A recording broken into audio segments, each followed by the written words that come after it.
everyone, Novels Wonderland here. Thank you all for the love and support you've shown me and the channel. My Hero Academia: The Beginning Without an End, Chapter 91 to 99. The Era's Demon, 1961. Words. The atmosphere in the Class 1A room felt heavy.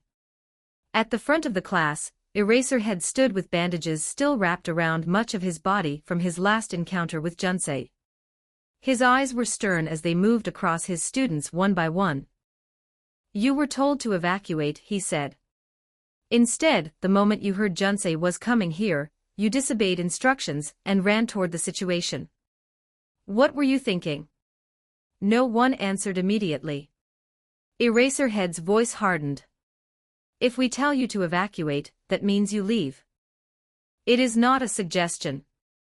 Do you understand the danger you would have been in if he had come here to attack UA?"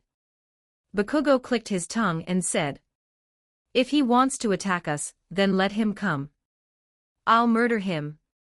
At once, Ida rose from his seat. "With all due respect, Sensei, we cannot simply hide and allow our school to be attacked." Aizawa looked at both of them, then at the rest of the class. "I won't sugarcoat this for you," he said. "Even with all of UA's defenses active and all the heroes present on campus, none of us were confident we could fight him off. His transformed state is still an unknown factor. Our priority was your safety, no matter the cost. If a battle had broken out while you were nearby, then everything we were doing would have been pointless." That answer silenced the room. The students understood what their teacher was really saying. The UA staff had not been preparing to win. After a moment, Todoroki spoke. "But that means you needed all the help you could get. He's a threat to everyone." Eraserhead shook his head. "We needed to stall, not to win. Right now, pro heroes have arrived outside the school and are speaking with the principal about Junsei's appearance here." The class went silent again, then Mineta finally raised his hand halfway. "What about Aoyama?" he asked nervously. "Why did you take him aside? And why hasn't he come back yet?" Aizawa fell silent for a second. Then he answered. "Junsei claimed that Aoyama is a spy," he said, "and that he worked for AFO. Possibly still working for AFO's remaining subordinates." The reaction was immediate. Shock swept through the classroom. Jiro frowned deeply. "But that's just Junsei talking.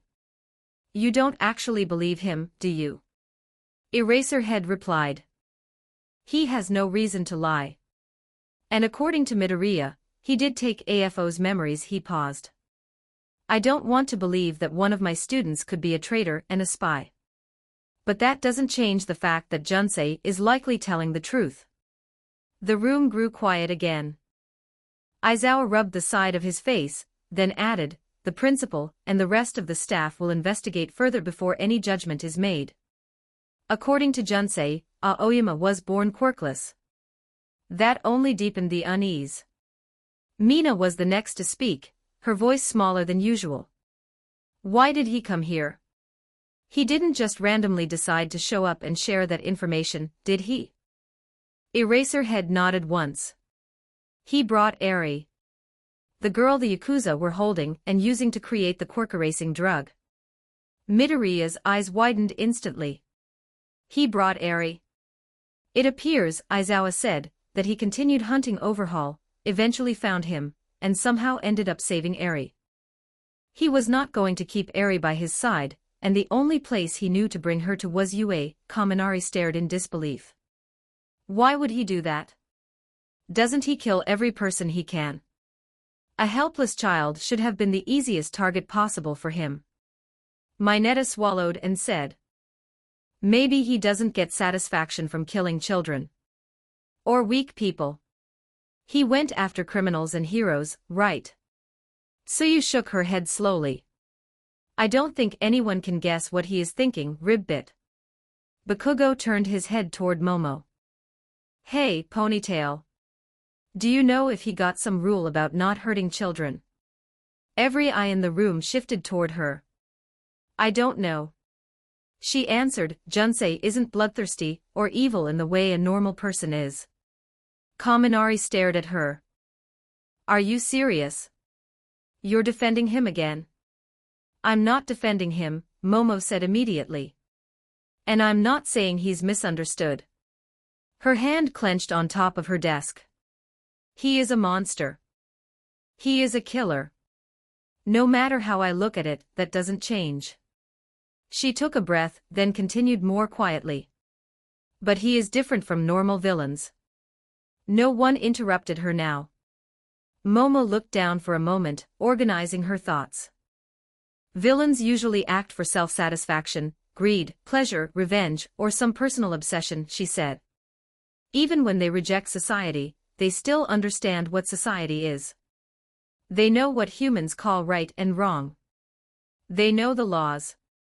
Some may think those laws are unfair, but they still acknowledge part of them. Their crimes are committed in opposition to a human system they recognize. Her eyes lifted again. Junsei doesn't feel like that. The room remained completely still. I might be wrong about some of this, Momo said, but based on everything he's said and done, he doesn't acknowledge human laws or even human morality as things that matter. He sees all of humanity, including morals and thoughts, as a sin, an evil existence. He is not breaking laws or challenging a system, he is holding an enmity against the entire humankind. Her voice grew quieter. He doesn't look at the world from a human perspective. I'm not even sure he looks at it from a personal perspective. He acts based only on what he senses from nature around him, or as he calls it, life. Momo continued, that's why no one can predict him. We can't understand him the way we understand other villains, because he doesn't think like a human. His allegiance isn't to himself or any other person. She lowered her gaze. It's to nature. And that is what guides his actions. And he sees the end of the human race as a good thing. The class remained silent. Eraserhead added, he thinks humanity's end is a good thing, but at the same time he saved a little girl. This means he doesn't kill everyone, he has a criteria for selecting his targets. Villains and heroes apparently fall into it, and make no mistake, it has nothing to do with how good or evil the person is. Kaminari said, the more we talk about him, the scarier it gets. At this point, he really is becoming our era's demon. The others nodded. Eraserhead remained silent, he had heard of Night Eye's vision, and Kaminari's words was another reminder of that ominous end. Niza was back in his office, and across from him stood Midnight. Niza folded his paws together and looked up at her. So she is completely fine, he said slowly, except for her missing quirk. Midnight nodded. According to Eri, the scary person with the blue eyes didn't hurt her, she said. He appeared when she was trying to escape the scary place she was trapped in. Then the next moment she found herself here. Niza's expression did not change, but his eyes sharpened slightly. And she does not know where she was being held. Or what happened to the Yakuza. Midnight shook her head again. She knows nothing. Those bastards kept her trapped and used her in their experiments. The poor girl doesn't even know what they were trying to do. All she knows is that her blood was used to hurt people. Niza leaned back slightly in his chair. And what was her quirk? Midnight let out a frustrated breath. She doesn't know that either, she said. They never told her. They never explained anything. They just used her. Niza closed his eyes briefly and sighed. So an unknown quirk, he murmured, yet unique enough that Junsei chose to take it from her. His gaze moved toward the window. As if he was not dangerous enough already. Midnight continued. I feel sorry for the girl. She actually believes that monster saved her. She even seemed happy and grateful that he took her quirk. She shook her head slowly. She's too traumatized to understand what really happened. Niza remained silent for a moment. The fate of the Yakuza remains unknown, he finally said. But judging by Junsei's bloody record, it is not difficult to guess what happened to them. Midnight's eyes darkened slightly. Then she asked the question that had been weighing on her mind. What do we do if he comes to the school again? Nisa sighed. I do not know. The answer came quickly. I am not confident in anything we add to our defense systems. He possesses too many abilities and powers. Every time he fights, he reveals something new. Nizu turned the tablet on his desk toward himself. I have already contacted Yayorozu to arrange the purchase and installation of the new anti-quirk dome technology. I cannot guarantee it will work, but it is better than nothing. He paused. Personally, I doubt he would attack UA. Midnight raised an eyebrow slightly. Nizu continued calmly. This is my school. And Momo studies here. His eyes softened just slightly. He is not completely heartless, even if he denies his own emotions. Nizu stood from his chair and walked toward the large window behind his desk. The campus stretched out below. What concerns me, he said quietly, is not this school. His gaze moved beyond the campus. It is our students and society at large. Junsei would not show mercy outside these walls. And I fear he is preparing something. Sir Night-Eye has already begun rallying heroes. They are preparing for the day we may have to fight him. Midnight frowned slightly. He's still only one person, she said. No matter how strong he is, he can't fight every hero in the country alone. AFO hid himself for decades and even created Nomus to help him. Nizu did not immediately respond. When he did, his voice carried quiet concern. The nature of Junsei's quirk, or whatever power he possesses, remains a mystery. And after recent events, especially the raid, I have begun to fear this connection he has with nature. Midnight said nothing. Elsewhere, time continued to pass. Junsei had stopped hunting people. Instead, he focused entirely on overseeing Overhaul's operation. The Yakuza leader was making progress. Thanks to Junsei's ability to regenerate endlessly, Overhaul now had access to a limitless supply of blood and flesh infused with the power of rewind. He no longer needed to slow down or wait for recovery periods. The work never stopped and the laboratory lights never went out. The potency of the rewind energy within Junsei's body far exceeded what Overhaul had previously extracted from Eri. In just 1 week, Overhaul advanced further than he had managed in months when relying on Eri's blood. But the Yakuza subordinates were growing increasingly disturbed by Junsei's presence. They watched him every day help Overhaul. He would calmly tear off pieces of his own body, an entire limb at a time. He would place them on the table without even the slightest change in his expression. The wounds would regenerate moments later. As if nothing had happened. Even freakier, Junsei did not sleep, did not eat or rest. He simply stood there, helping Overhaul to get as much material as he wanted. There was no hesitation or pain. To the Yakuza watching, one thought began to spread among them. Junsei was not a person with a quirk. He was a demon. Chapter 92.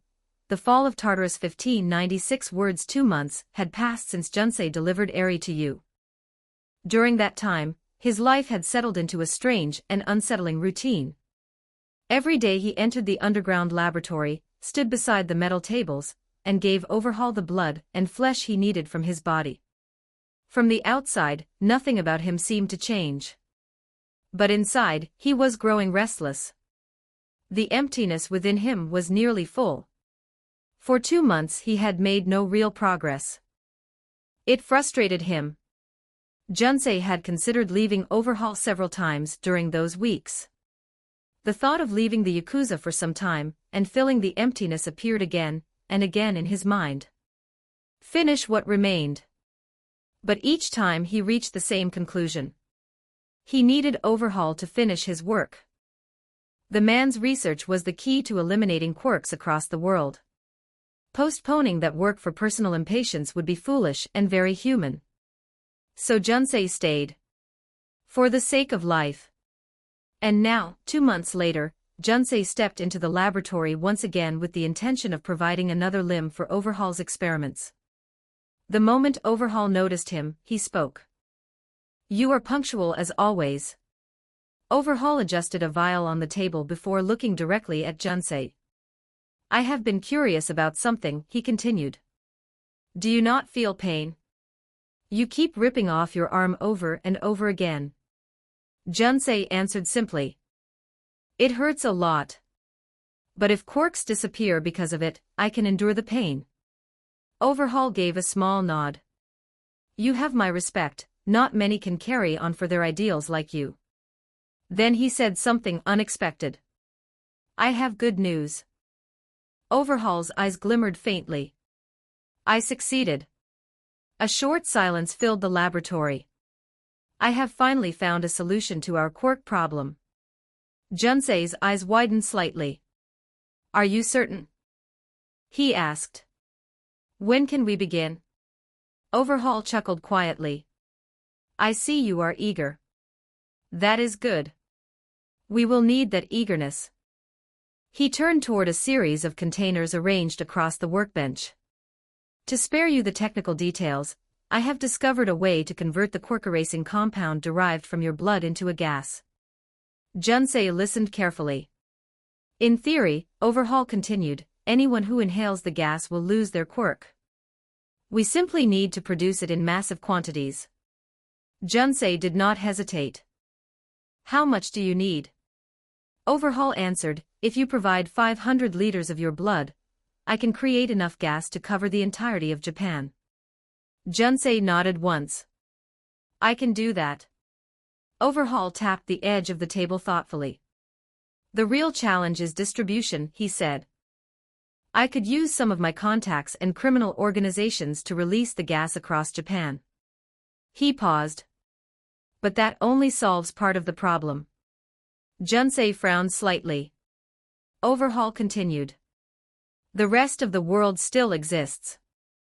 Japan alone will not be enough. Junsei nodded. Japan was only a small portion of humanity. Overhaul spread his hands slightly. I do not yet know how we will expand beyond Japan, he admitted. But if we succeed here, we will prove that quirks can be eliminated. His voice grew confident. And once the world sees that proof, I am certain we will find others who share our vision. Junsei considered that. It made sense. Overhaul continued. We must succeed in Japan first. After that, the world will come to us. Junsei nodded again. What do you require from me? Overhaul pointed toward a large metal tank connected to multiple tubes. Fill that container with your blood, he said. That amount should be enough for Japan. I will require roughly 1 week to process that volume. Junsei asked, and after that? Overhaul replied, leave the rest to me. The only situation where I may need your assistance is if heroes somehow discover what we are doing. Junsei nodded. Then he walked toward the tank. Later that same day, Junsei stood alone outside the hideout. For the first time in months, excitement stirred within him. He was close. Just 1 more week before the world began to change. Before life could finally be freed. Yet the emptiness inside him remained. Junsei closed his eyes. He could feel it. The final step was near. He only needed a little more. He had 1 week to wait while Overhaul processed the blood. The hideout was secure, and no immediate threat surrounded the Yakuza, and he could always rush back to their aid if needed. There was time. Time to finish the last task. After thinking for a while, Junsei made his decision. He returned to the laboratory and informed Overhaul he would be leaving for a day or 2. Overhaul barely reacted. That is fine, he said. You have done your fair share. Junsei nodded. Then he left with a clear destination in mind. A place where many of the worst humans gathered. Humans who had taken too much life. Tartarus stood alone in the sea. The massive high-security prison was built on a remote island nearly 5 kilometers from the mainland, surrounded by towering concrete walls and defensive fortifications designed to contain the worst criminals in the world. No ordinary prison could hold them. Only Tartarus. Even in the middle of the night, the facility never slept. Floodlights scanned the surrounding waters, surveillance drones circled the island, and guards patrolled every section of the perimeter. The criminals inside were too dangerous for anything less. That night began like every other. Until one of the guards stationed near the bronze gate noticed movement on the bridge leading toward the island. A lone figure was walking calmly through the darkness. Immediately, flashlights snapped on. Powerful beams of white light cut through the night, illuminating the bridge as several guards raised their weapons. "Who goes there?" one of them shouted. The lights revealed a tall figure with long white hair approaching them slowly. Then his eyes began to glow. The next moment he moved. Junsei launched forward with explosive speed, crossing the bridge in an instant. The guards barely had time to react before the first screams rang out across the entrance. "Intruder!" Alarms erupted across the island. Sirens howled. Junsei reached the gate. One punch. The massive bronze barrier tore open like thin metal, ripped from its hinges and thrown aside as if it weighed nothing. Instantly the entire prison mobilized. Guards rushed to defensive positions, combat units deployed from secured hangars, and automated robots activated across the facility. Above the walls, heavy turrets rotated into place. Cannons locked onto their target. He raised his hands. They began to glow. Explosions erupted in every direction as he fired wave after wave of destructive blasts. Turrets shattered. Guard towers collapsed. The defensive lines crumbled under the assault. Within minutes the island descended into chaos and slaughter. Deep within Tartarus, far below the surface, the prisoners heard the alarms. Metal doors slammed shut throughout the facility as automated security protocols activated. Guards rushed through the corridors carrying weapons while armored doors sealed off sections of the prison. Inside their cells, inmates were confused, alarmed and curious. All at the same time. None of them had ever seen the prison react like this before. Something big was happening outside. The alarms continued for nearly half an hour. Then the explosions began. This time they echoed through the lower isolation levels themselves. Some inmates laughed excitedly, convinced that someone had come to break them out. Others remained silent, listening carefully to the sound of guards' screams and running as the distant sounds of battle grew louder. Not everyone believed this was good news. Among the more cautious prisoners sat Lady Nagant. She sat quietly inside her cell, listening. Her instincts told her something was wrong.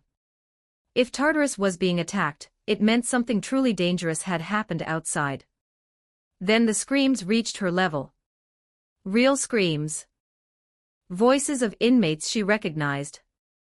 Lady Nagant stood slowly, her eyes narrowing as unease spread through her chest. The sound came closer. Then suddenly, the reinforced door to her cell exploded inward. Smoke drifted through the opening. And a figure stepped inside. White hair. Glowing blue eyes. The presence alone sent a chill down her spine. Pure danger. The Mun looked directly at her and said with a little surprise, "Lady Nagant." Nagant frowned slightly, studying him. "Who are you?" she asked calmly. "I don't think I know you."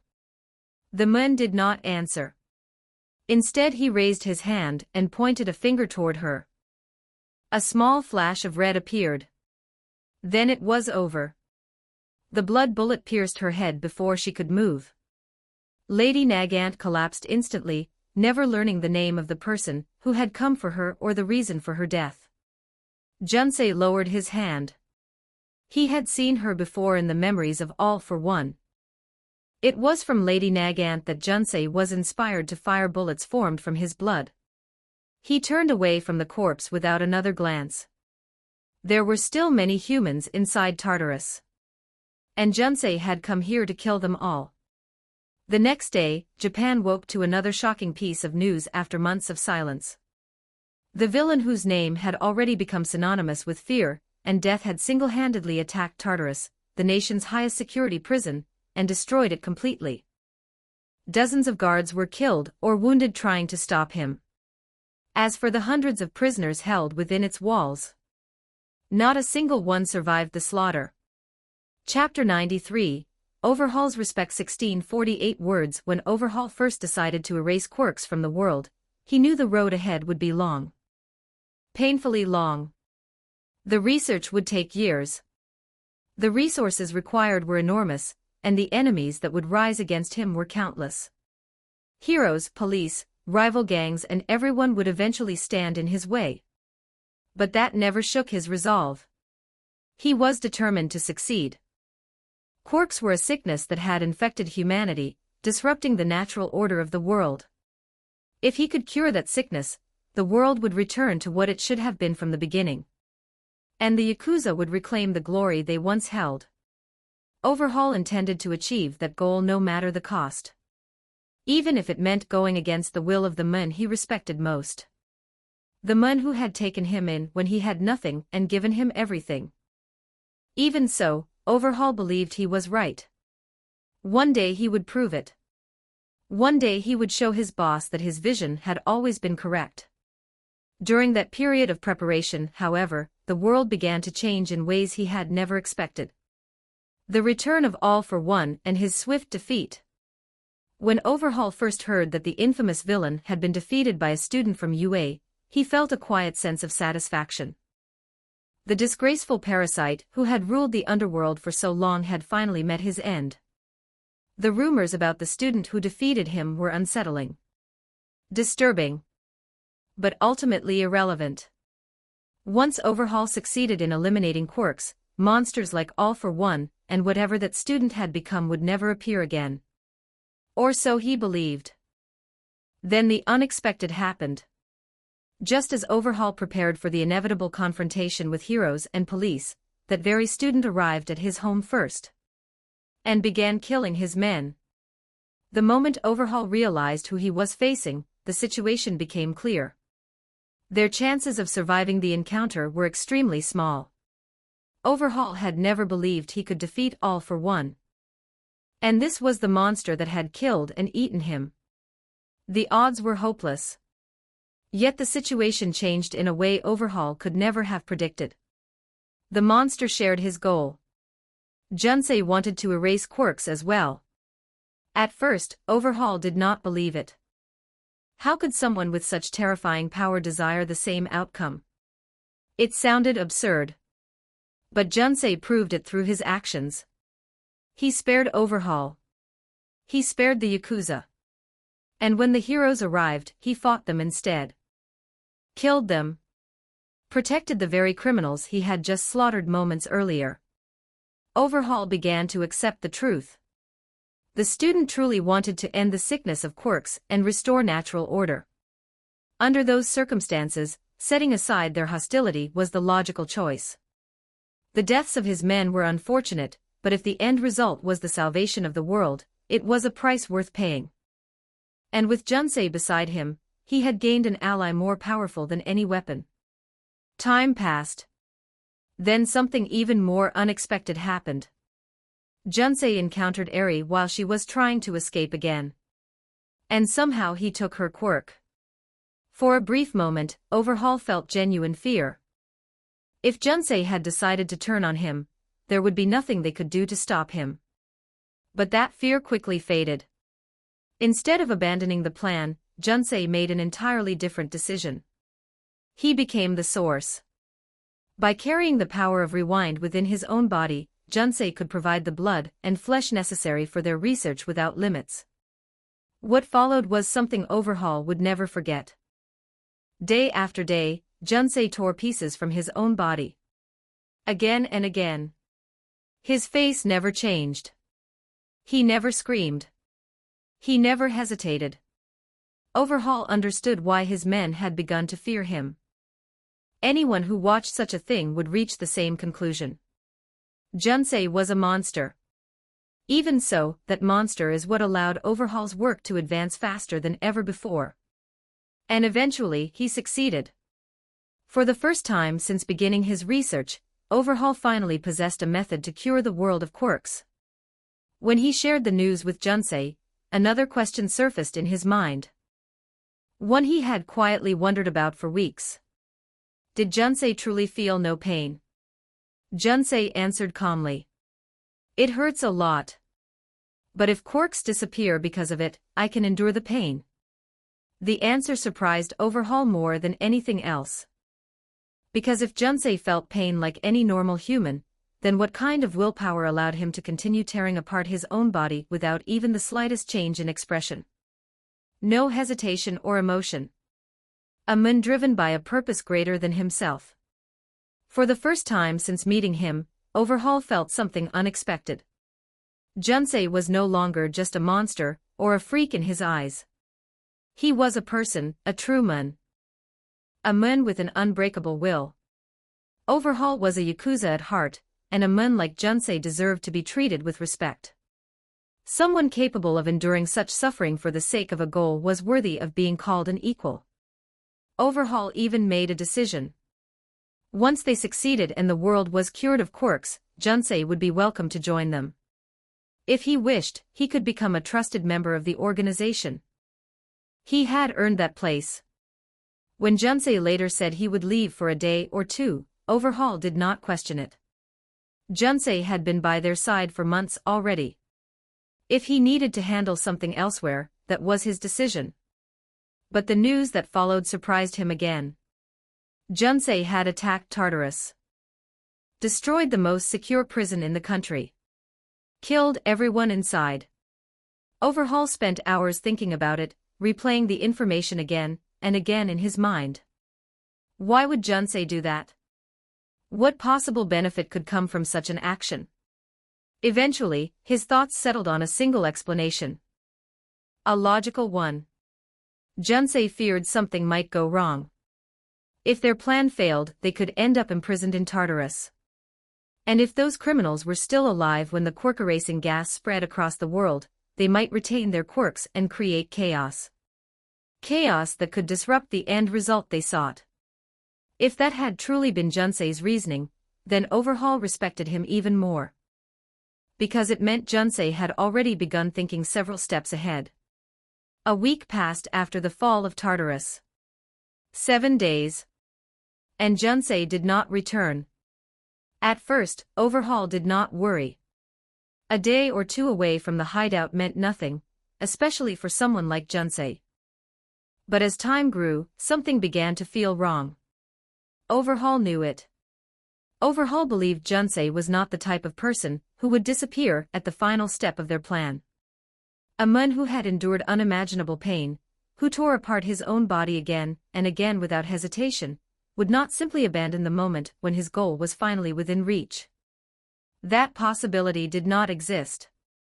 Yet Junsei was gone. And the week needed to process the blood had already passed. Everything was ready. Everything except him. Chronostasis eventually approached him. It has been a week, Chronostasis said carefully. Junsei has not returned, and there has been no news about him. He paused. Could he have fallen during the attack on Tartarus? The question lingered in the air. Overhaul did not answer immediately. He considered the possibility. Junsei had destroyed Tartarus alone. Hundreds of prisoners had died, along with countless guards and security forces. It was the kind of event that shook the entire country. If Junsei had been defeated there, the world would know. Overhaul finally shook his head. His voice was calm. Junsei is currently the most infamous villain in Japan. If the heroes or the government had defeated him, they would already be celebrating it publicly. The authorities would rush to claim credit. They would broadcast the victory everywhere. But no such announcement had come. Chronostasis remained silent as Overhaul continued thinking aloud. Perhaps he was heavily injured, Overhaul said. Perhaps he is hiding somewhere to recover. That idea lasted only a moment before Overhaul dismissed it himself. Junsei had produced 500 liters of blood in a single session. He had regenerated entire limbs within seconds. A person like that would never fail to recover from injuries. Not unless something far greater had occurred. Something unexpected. Overhaul folded his arms and stared at the floor. Something big had happened. Something even Junsei had not anticipated. Overhaul thought about the situation for some time. Again and again, his mind returned to the same question. Where had Junsei gone? Eventually, he reached a decision. They would proceed. With or without him. Overhaul turned toward Chronostasis. We continue the plan. Chronostasis looked slightly surprised. Even without Junsei. Overhaul's voice carried absolute certainty. We will prepare the gas bombs and distribute them throughout Japan. Once they are in position, they will be detonated simultaneously. He paused briefly. The cure will spread across the entire country. Chronostasis nodded. Overhaul continued speaking calmly. Whatever delayed Junsei will not stop him from witnessing the result of our work. He will return eventually. Overhaul was certain of that. Junsei had sacrificed too much to abandon the outcome. And so orders were given. Yakuza members moved quickly, preparing to execute their plan. The quirk-erasing gas was carefully sealed into specialized bombs designed to spread the compound across large areas. Japan would soon change forever. Overhaul watched the preparations quietly. Either Junsei would return in time to witness history being made, or he would return later and see the fruits of his support and effort. Either way, Overhaul would welcome him back. After everything he had done for their cause, Junsei had proven himself a worthy partner. Chapter 94, The Betrayal. 1584 words. Inside the quiet office of Sir Night-Eye, the hero's eyes were stuck to the monitor. The same footage played again and again. The recordings from Tartarus from a few days ago. The security cameras showed the moment Junsei appeared at the prison gate, the flash of blue eyes, the alarms erupting across the island. Then defenses collapsed, turrets exploded, guards failed to stop him, and finally the slaughter. Junsei moved through the lower prison levels like the hand of death. Prisoners attempted to flee, fight, or hide. None of it mattered. Night-Eye watched as Junsei executed inmate after inmate with cold efficiency. The scene was too brutal to watch, yet Night-Eye forced himself to study every detail. He needed to understand. At first, he considered whether Junsei might have had personal reasons for targeting specific prisoners inside Tartarus. Revenge or working on the behalf of someone. But the theory collapsed almost immediately. The killings were too methodical. Junsei did not hunt the guards if they fled. Several recordings clearly showed guards retreating down corridors while Junsei ignored them completely. But the prisoners were not spared. Every inmate in the prison died that night. It was a systematic slaughter. There was no doubt in his mind that Junsei had come to Tartarus with a single objective of killing every single prisoner. Night-Eye leaned back slightly in his chair, his thoughts racing. He had already heard everything All Might knew about Junsei, including the strange theory about his nature, about the possibility that Junsei had once been a rat, now reborn into a human body. It was bizarre. But even that explanation did not answer his questions. What was Junsei's true goal? And how did it connect to the demon Night-Eye had seen in his vision of the future? Night-Eye's hand slowly clenched into a fist. If the future can be really changed, at least when that monster is involved, then he has to understand all he could. For society, for the people who had died unjustly, and for Togata Mirio, who still lay in a hospital bed trapped in a coma. His thoughts were interrupted when the office door opened suddenly. Bubble Girl stepped inside, her expression tense. "Sir," she said urgently, "you need to come with me. One of Overhaul's subordinates just arrived at the agency." Night-Eye stood immediately. He followed her out of the office and into the main room, where a Yakuza member stood waiting, his hands restrained with cuffs.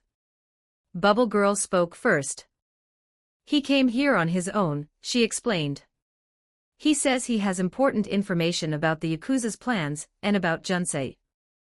Night Eye studied the men carefully before finally saying, "I'm listening." The Yakuza took a breath. "Overhaul and that monster formed an alliance," he said. "They are working together now toward the same goal." Night Eye's eyes narrowed. "He didn't kill Overhaul. What are they planning?" The men answered, "They want to erase quirks entirely. They plan to reset the world to how it was before the dawn of quirks." Bubble Girl's eyes widened in shock. Night Eye remained calm, though his gaze hardened. "Junsei delivered Eri to UA," he said slowly. "And she was quirkless when she arrived." He stared into the Yakuza's eyes. "He took her quirk. Is that correct?" The man nodded. The man swallowed before continuing. Overhaul's research on the quirk-erasing drug was progressing too slowly. Junsei decided to take Eri's place. His voice trembled slightly. "That monster stole her quirk, then started to rip off his own limbs every day and fill entire tanks with blood for Overhaul to use." Bubble Girl's face turned pale. While Night Eye took a slow breath before saying, "So Junsei accelerated Overhaul's research. How far have they progressed?" The man answered quietly. "They're finished." Both heroes froze. Overhaul ordered the creation of gas bombs, the man continued. "Each bomb can erase the quirks of dozens of people at once." His next words were worse. "They plan to spread the gas across Japan and remove quirks from the entire country in a single operation."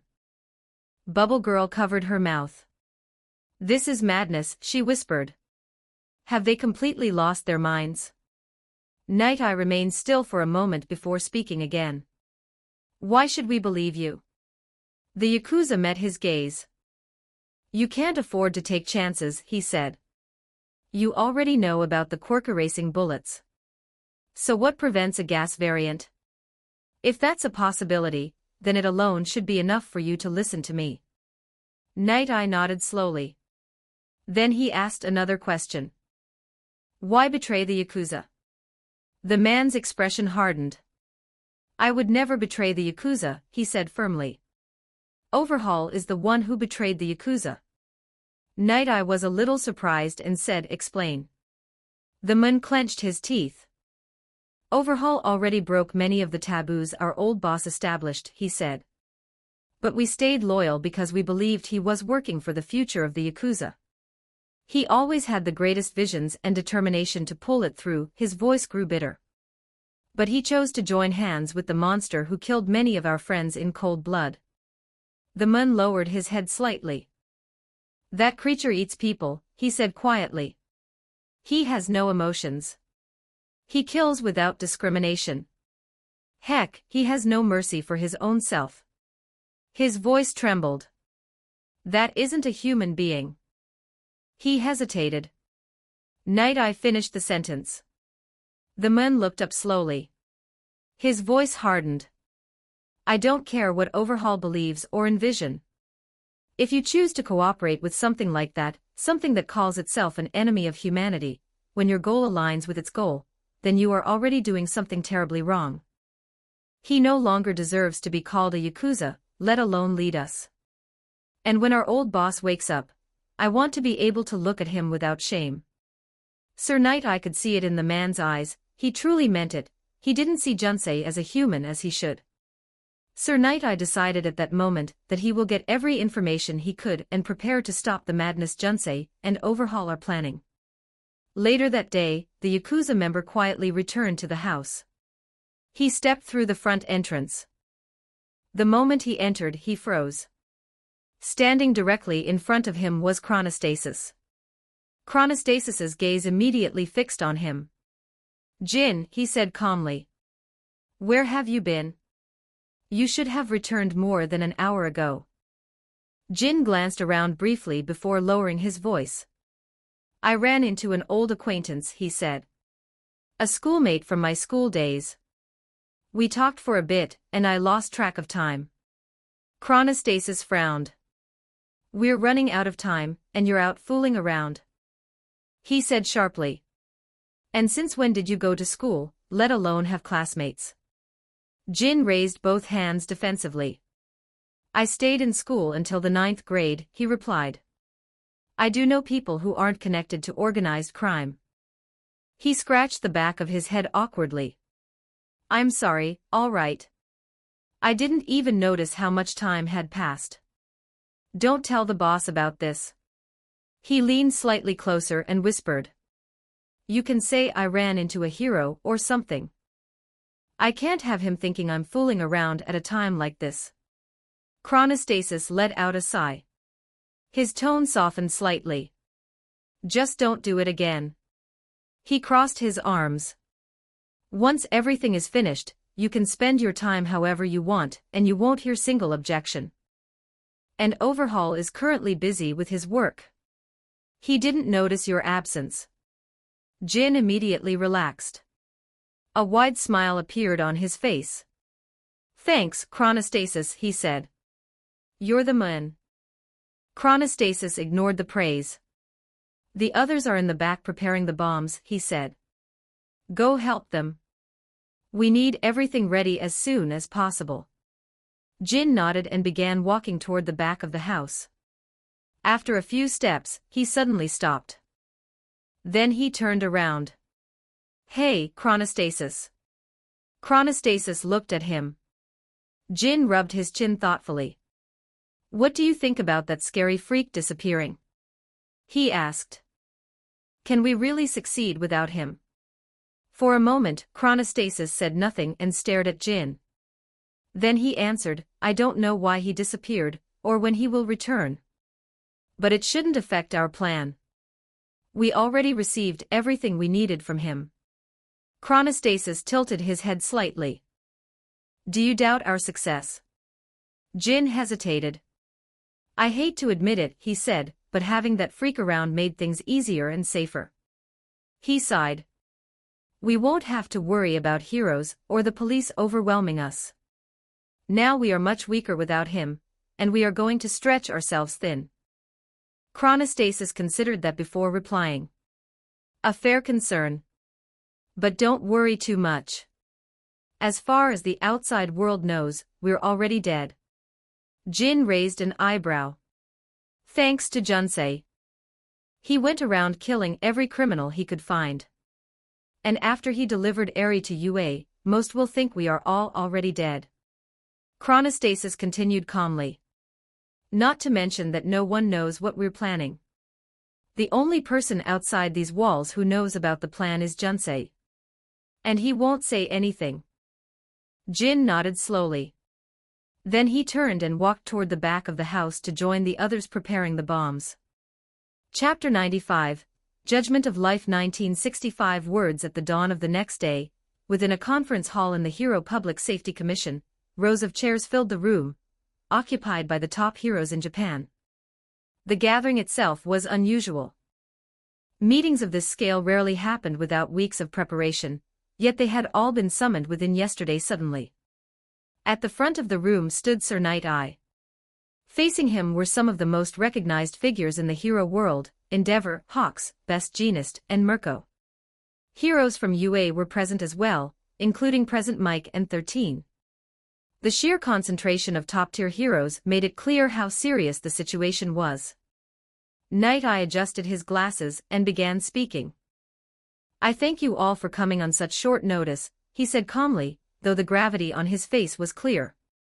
The urgent summons was due to a piece of information we received yesterday. Information that, if accurate, threatens the entire country. Every hero listened with tense faces. The villain, Junsei, he continued, has formed an alliance with the Yakuza. Together they have been working toward the creation of a gas capable of permanently erasing quirks. He paused briefly, letting the words sink in. They have succeeded. A murmur spread through the room. And now, Night-Eye added, they intend to deploy this gas across the entirety of Japan. Some heroes became stunned hearing that, others became grim. No one treated the statement lightly. Endeavor narrowed his eyes, looking at Night-Eye. How certain are you of this information, he asked. Night-Eye answered, it was delivered by a member of the Yakuza. He approached our agency voluntarily, driven by fear and guilt over what is being prepared. He continued, his tone steady. The confrontation we had with Junsei during the previous raid was intentional. He wanted to protect Overhaul and allow the Yakuza to escape. A quiet whistle escaped Hawks. So the monster who enjoys killing humans teamed up with a lunatic trying to erase quirks and collapse society. He said with a faint smirk. Strangely enough, I can actually see that partnership working. Night Eye nodded slightly. Regardless of how absurd it sounds, the threat is real, and the bullets we uncovered months ago were the first breakthrough of their research. Now, according to the information we received, the Yakuza will begin distributing gas bombs across the country today. The heroes had a somber look on their faces. That is why I asked to summon you all immediately. We will attack the Yakuza hideout today, before those bombs leave their base. Endeavor frowned. That's reckless, he said bluntly. You're asking for a large-scale operation with almost no preparation. Night Eye anticipated the objection. I already possess detailed information regarding their members and their quirks, he replied. And more importantly, Junsei is not currently with them. That statement immediately drew the attention of everyone in the room. They do not know where he is, Night Eye continued. He disappeared after he attacked Tartarus. The heroes had all access to the recordings, and they had watched it all play out. The destruction of Tartarus and the slaughter of its inmates had shaken the entire nation. Night Eye looked across the room at the gathered heroes. The most dangerous individual involved in this situation is absent. This is the best opportunity we will ever have to strike. If we hesitate and allow the bombs to be distributed, the consequences will be catastrophic. Without Junsei present, the Yakuza and their operation become a far more manageable threat. He took a slow breath. I understand the risks. I understand the lack of preparation. But time is against us, and our greatest threat is not currently among them. This will also allow dealing with Junsei easier later, on when he has no allies. His gaze hardened. We cannot afford hesitation. The room remained silent for several seconds. Finally, Endeavor spoke. Very well. He straightened in his chair. One by one, the other heroes began nodding. Agreement spread through the room. Mirko cracked her knuckles with an eager grin. Great, she said. Now that the boring talk is done, when do we attack? Night Eye looked around at the assembled heroes and said now. We move immediately. Deep beneath the Yakuza hideout, Kai Chisaki sat alone in his laboratory. For a long moment he simply sat there, unmoving, staring at the floor while his thoughts churned. His blood was boiling. Today was the day everything would change. All of his planning, experimentation and sacrifice, everything had led to this moment. The gas bombs were ready. His subordinates were already moving the carts upstairs, preparing to distribute them across the country. Soon, the sickness of quirks would be erased from Japan. Everything was ready. Then the silence shattered. An explosion thundered through the building, followed immediately by screams and the distant sounds of battle. Overhaul shot to his feet, alarm flashing across his normally controlled expression. He pressed a finger to the earpiece. What is going on? Chronostasis's frantic voice answered. Heroes are here. Overhaul's eyes widened. Which ones? Chronostasis's voice came back through the comm, strained and urgent. Everyone. Endeavor leading them. The transmission crackled violently. Then Chronostasis's voice returned again, weaker this time.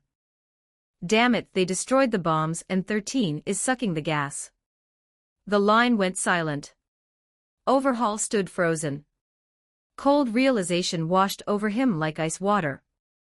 How could the heroes have arrived now? At this exact moment.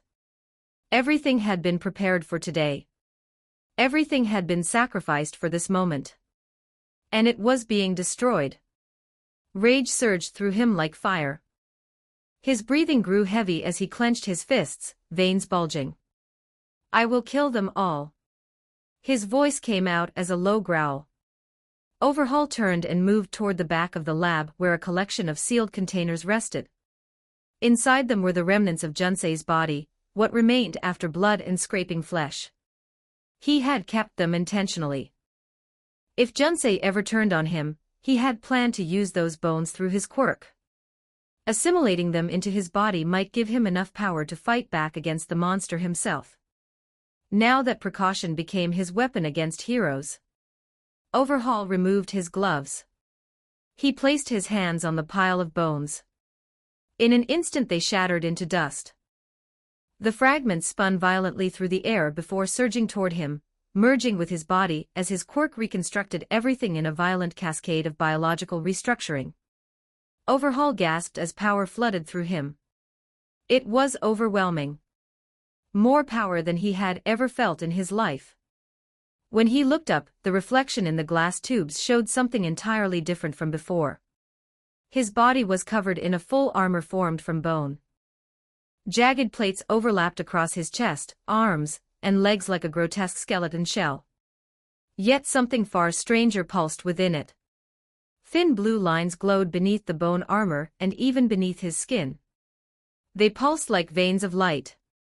Overhaul could feel that energy fueling his quirk, amplifying it beyond anything he had previously achieved. With this power, his voice trembled with fury. I shall kill them all. He raised his hand toward the ceiling. The next moment, a massive spear of bone erupted upward like a cannon shot. It tore through the ceiling, through the floors above, and through the entire house in a violent explosion of shattered stone and debris. Above ground, the heroes had already secured the battlefield. Within less than a minute they had overwhelmed the Yakuza forces. Most of the criminals were restrained, and the gas bombs had been destroyed before they could be deployed. Only one enemy remained. Endeavor scanned the ruined yard. Overhaul must still be inside.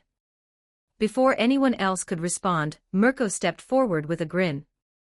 But the moment she moved, the ground exploded. The entire house erupted upward in a violent blast that tore the earth apart beneath the heroes' feet. The pro-heroes reacted instantly, retreating while dragging the captured Yakuza away from the blast zone. Mirko, Hawks, and Endeavor grabbed the slower heroes and carried them clear of the collapsing terrain. Dust and debris filled the air. Best Jeanist looked around. Did they prepare bombs under their own base? Then the ground began to rise.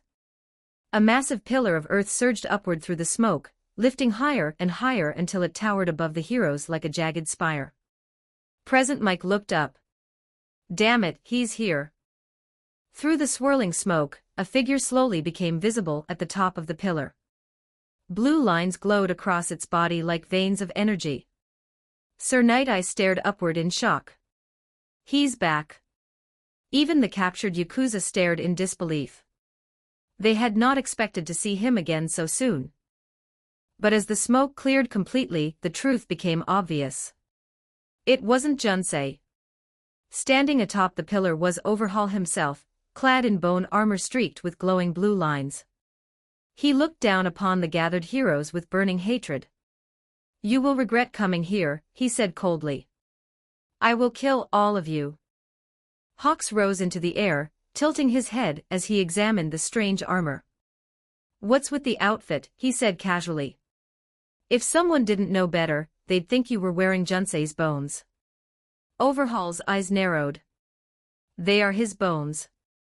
The blue lines pulsed brighter across his armor. And right now, I am stronger than ever. Stronger than any of you could hope to fight. Hawks gave a low whistle. You two really are perfect for each other. Overhaul raised his hand, fury burning in his eyes. You damn heroes will pay for ruining. He stopped. Suddenly his body froze. His eyes began glowing blue. The anger on his face vanished, replaced by pure confusion. What is going on? Where am I? Hawks and the other heroes looked confused at the sudden change in Overhaul. It was as if he didn't see them anymore. Overhaul looked around and said, What is this place? These people. All of these people, what are they eating? Overhaul then stopped looking around, focusing somewhere in the distance and said, "You. Was it you who brought me here?" Overhaul paused for 2 seconds then said, "What is wrong with you?" The heroes watched Overhaul's body twist and crush on itself as he screamed, "Stop. Why are you doing this?" "We are." Before the horrified eyes of the heroes and the Yakuza members, blood seeped through Overhaul's body as cracks began forming across his body. Then a voice sounded from within Overhaul that didn't resemble a human. "Humans stole pieces of me and used them to hurt me and the world. We should have ended your kind when you were still weak, too few. You will not be allowed to ruin us again." Everyone who heard the voice felt the hair on their bodies stand on end as their hearts skipped a beat. They felt their own quirks tremble in fear before whatever had just spoken. But that sensation didn't last long. It was quickly replaced by confusion. Overhaul's body began breaking to pieces, then to dust, and from within it a giant blue flower rose atop the rocky spire. The flower pulsed with light before it exploded into glowing dust. And with it the entire surrounding area began pulsing blue. The next moment trees and flowers spurred out of the ground, destroying the streets and the nearby houses. In the span of a minute, there was a miniature forest among the civilians' houses. The heroes just stared around, confused by what just happened. Hawks, who saw it the clearest, looked down at the forest and said, "What the fuck was that?" Chapter 96. The first sin. 2340 words. At the lowest level of Tartarus, after the last life had been reclaimed, Junsei finally felt something change within him. For the first time since his rebirth as a human, the emptiness inside him disappeared. The hollow sensation that he had for so long, the quiet void he had been compelled to fill, was gone. In its place was something familiar and warm. And above all, he felt whole. And with that wholeness came something he had never felt since awakening in a human body, a quiet desire to live, to continue existing, to grow older with the passing years rather than simply enduring his existence. Until now he had only acted according to memory and fear of death, guided by the fragments of countless lives and memories that had come before. His choices in this life had never been driven by desire, just fear. But now his heart beat strongly in his chest. Junsei lowered his gaze and placed a hand over the spot where the gem rested beneath his clothes. Even through the fabric he could see a faint blue glow shining through.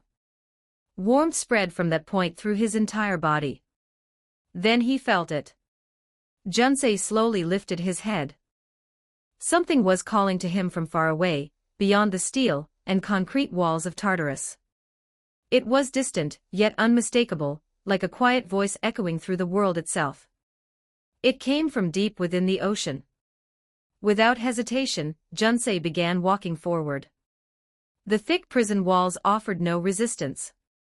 His fist struck the reinforced metal and concrete, tearing straight through it as if it were nothing. Another wall followed, then another, until he had carved a path through the prison's deepest layers. Soon he broke through the outer barrier entirely. Cold seawater rushed inward as the final wall collapsed, but Junsei stepped forward into it without pause. Drawing upon the aspects of breathing and movement beneath water, his body adapted instantly. Then he began swimming. His speed was extraordinary. Faster than the fastest fish in the ocean, faster even than a sailfish cutting through open water. The currents bent around him as he shot forward through the dark sea. He continued like this for nearly 2 hours. At last, the seabed beneath him began to drop away into an immense chasm. A trench carved into the Earth's crust itself. Humans had named this place the Mariana Trench. Junsei descended. The deeper he went, the darker the world became. Not even the sunlight could reach this place. There was only endless darkness, yet the call grew stronger. Junsei began emitting a faint blue light from his body, illuminating the surrounding darkness as he sank deeper and deeper until he finally reached the very bottom of the trench. The pressure here could crush steel. But Junsei didn't even register it, his focus was solely on the call. He moved forward across the seabed until he noticed something unusual, a narrow opening in the ocean floor. A tunnel descending even deeper beneath the earth. The call came from there. Junsei entered the opening and followed the narrow passage until it expanded into a cavern beneath the seabed. What he found inside made him pause. The cave was illuminated. 11 kilometers beneath the surface of the ocean, where no sunlight could possibly reach, the cavern glowed with a soft blue radiance. Countless stones on the ground emitted gentle light, bathing the chamber in an otherworldly glow. Junsei stepped forward slowly, examining the strange environment. As he moved, the stones began releasing faint trails of blue steam that drifted upward like mist. The glowing vapor curled around his body and danced through the air. Then everything changed. Without warning, the cavern disappeared. Junsei found himself standing in an endless black void. There was no sound, no gravity, no sensation of space or time. Only darkness. Then a single beam of light pierced the emptiness. More light followed, spreading outward in every direction. Gas clouds formed. Rocks collided and condensed. Stars ignited in the newborn universe, filling the void with radiant fire. Junsei watched as existence itself unfolded before him. Galaxies spiraled into being. Planets formed from swirling dust and molten elements. Within that vast and expanding cosmos, a small wisp of blue light drifted aimlessly through the darkness. Junsei floated behind it, watching. The wisp eventually descended toward a blue planet. It entered the planet's atmosphere and continued downward until it reached the deepest part of the ocean. The same place where Junsei now stood in reality. The wisp settled there in the darkness. Time passed. Junsei could not measure how long it remained there, but he could feel something happening. The light was not dormant. It was growing. At first the breath of life was faint, barely noticeable, but it slowly strengthened with each passing moment. The blue glow expanded outward, illuminating the surrounding darkness. Then Junsei saw the first creature. A tiny organism drifting through the ancient sea, resembling an insect-like form swimming through primordial waters. The blue light condensed into a small glowing stone that fell still into the seabed. The stone released a small wisp of light that followed the creature and entered it. The creature divided, splitting into two identical beings. One of them carried the faint blue glow. Junsei followed it. The pattern repeated. Life multiplied and evolved. The light moved from one organism to another, growing stronger each time, sometimes splitting, sometimes condensing into a blue stone, always continuing forward. Junsei watched as the oceans filled with new forms of life. He saw creatures crawl onto land, watched forests rise and disappear, witnessed entire eras pass in moments. Species evolved, adapted, and vanished, but one always carried fragments of the blue light forward through time, while leaving sometimes blue stones in its wake. Then he saw something familiar. A moment from an unimaginably distant past. It was the moment when a small creature first became aware of itself. The moment when memory awakened. Junsei recognized it instantly. It was the beginning of his own awareness, hundreds of millions of years ago. Junsei's eyes widened as he realized this was a memory older than his own awareness. From there, the visions continued. And Junsei kept watching the countless lives he had already lived. Junsei continued drifting behind the wandering blue wisp as it carried him across the endless span of his past. Life after life unfolded before his eyes, each one a fragment of a cycle he had lived countless times. In one of those lives, he became a seed. He watched the small seed fall into dark soil and remain there in silence. Slowly, it began to grow and eventually the small sprout became a magnificent tree. Junsei remembered this life faintly. It had been one of the quietest existences he had ever experienced. There were no eyes, no ears, no taste or smell. Only the awareness of sunlight above and the temperature around it. It had been a peaceful existence. But something new happened during that life that Junsei didn't know about. One day, a creature approached the tree. Junsei stared at it in confusion. He had never seen anything like it before. It was neither insect nor bird nor animal. It was the most unnatural thing he had ever seen. The creature possessed 4 arms and 4 legs. Its body stood upright like a trunk with limbs branching from it. Atop its shoulders was a single head, but 2 faces were set back to back upon it, allowing the creature to look in opposite directions simultaneously without turning. 4 ears protruded from its head. And beneath its torso were 2 sets of sexual organs. Junsei observed it carefully, a quiet realization forming within his mind. This thing was not born of life. It was something else entirely. The creature walked toward the tree and reached upward with one of its many arms. From among the leaves it plucked a fruit that glowed with faint blue light. The creature bit into it. Immediately its body was bathed in blue radiance. The strange form began to tremble and distort as the light grew brighter. Then, before Junsei's eyes, the creature split into 2. Where one head stood, now there were 2 familiar shapes. A male human. And a female human. They stared at each other in shock, their faces filled with confusion. Their mouths began producing sounds Junsei could not understand, strange noises that carried no meaning to him. After a moment they both turned and pointed toward the tree. Junsei looked into their eyes. What he saw there was unmistakable. Boundless hunger. At that moment the sky darkened. Thunder rolled across the heavens, and a bolt of lightning struck the tree directly. Fire erupted across the branches, consuming the leaves and splitting the trunk. The 2 humans fled in terror and dropped to their knees at a distance, screaming toward the sky as the flames devoured the tree completely. As the fire died down, the blue wisp quietly drifted away from them. Time moved forward once again. Only a few lives later, Junsei found himself observing another familiar scene. This time it was a moment he already remembered clearly. It was the place where he had first encountered humans in that distant age. Junsei stood silently beside the body of his past self, and watched events unfold exactly as he remembered them. Humans emerged from the forest. Among them were 2 older figures whose faces he immediately recognized. They were the same male and female who had once been a single creature split by the blue fruit. Time had aged them. Beside them walked 2 younger pairs of humans, 2 males and 2 females who strongly resembled the older ones. Their offspring.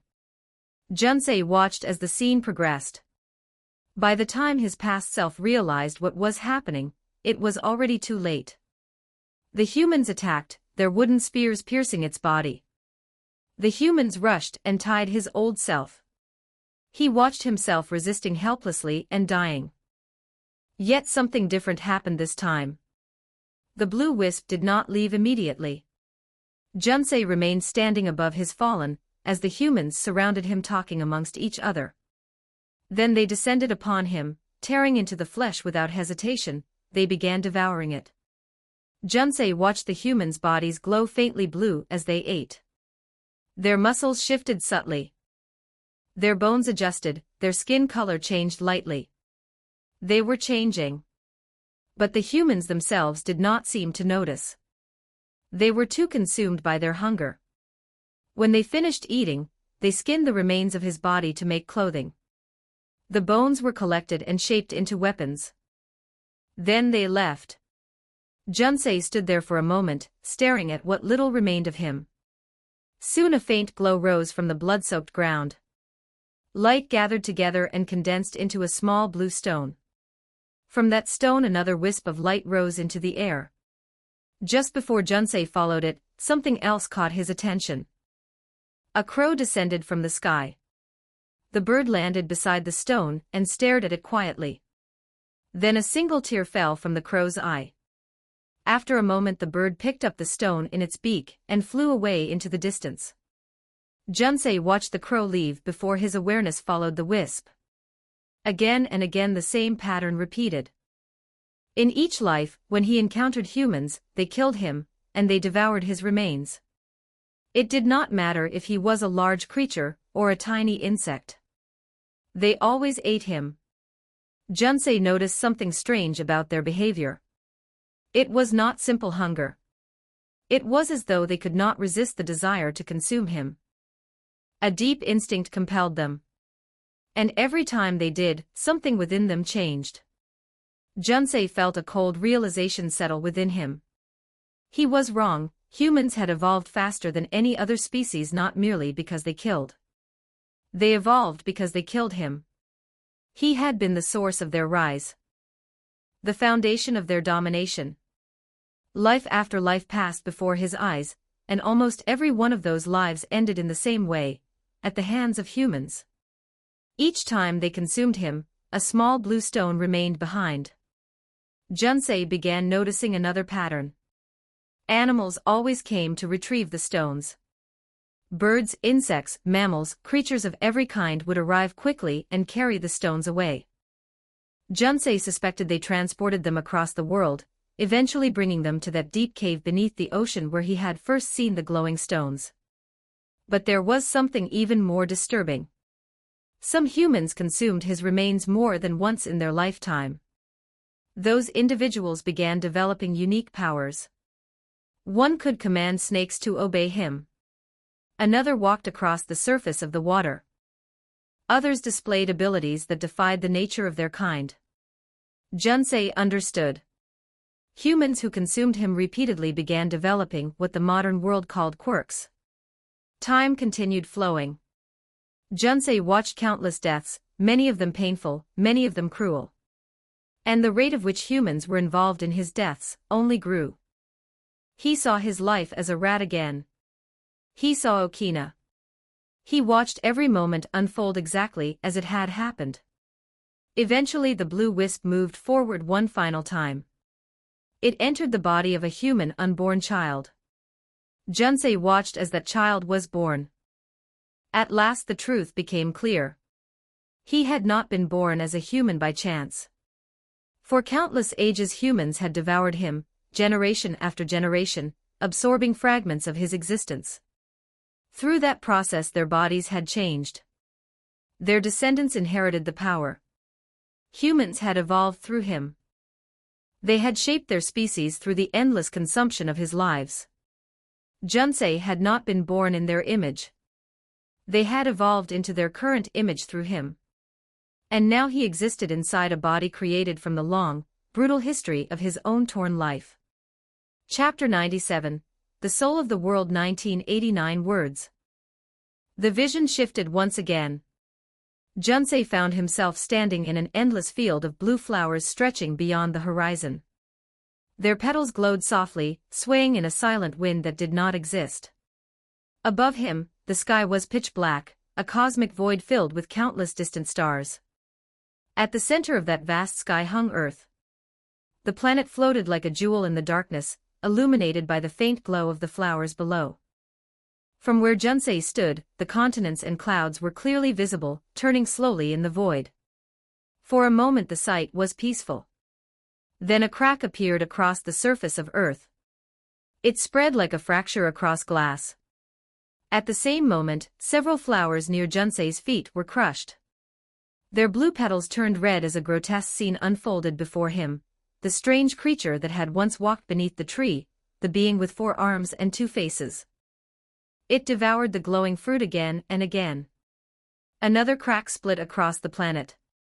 More flowers withered and reddened. Now Junsei saw the first humans, those 2 who had once been the strange creature, sitting beside the body of one of his ancient selves. They tore into the flesh and ate without restraint, their offspring joining them in the feast. The earth fractured again and again. Soon countless cracks spread across the surface of Earth like a web of wounds. With each new fracture, the field of flowers around Junsei grew more corrupted. Humans appeared everywhere among them, men and women from different ages, different cultures, different eras. All of them are trapped in the same endless cycle. They devoured his past selves repeatedly, over and over again, staining the blue field with red. Junsei's breathing grew ragged as he watched. The vision continued without mercy. Then the screams began. At first they were faint, like distant echoes. But with every passing moment the sound grew louder. Different voices, different tones, different forms of agony, but all of them carried the same meaning. A pain that spoke directly into Junsei's soul. It was painful to be torn away from the rest of life. Junsei clutched his head and pressed his hands over his ears as if trying to block out the cries. But the sound did not come from outside. It came from within him. These were the voices of the countless fragments of himself that had been torn away and consumed by humans. The parts of him that now lived inside their quirks. The field of flowers trembled. Junsei slowly lowered his hands as his understanding grew.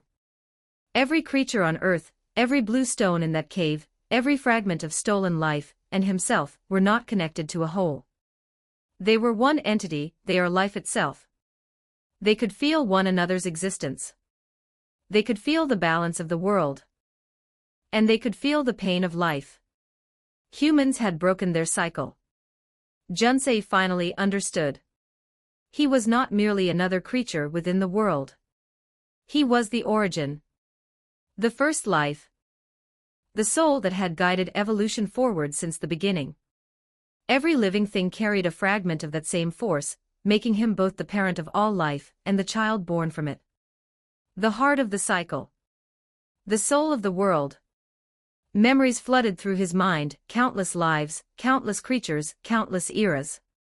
Each memory carried the same recurring wound.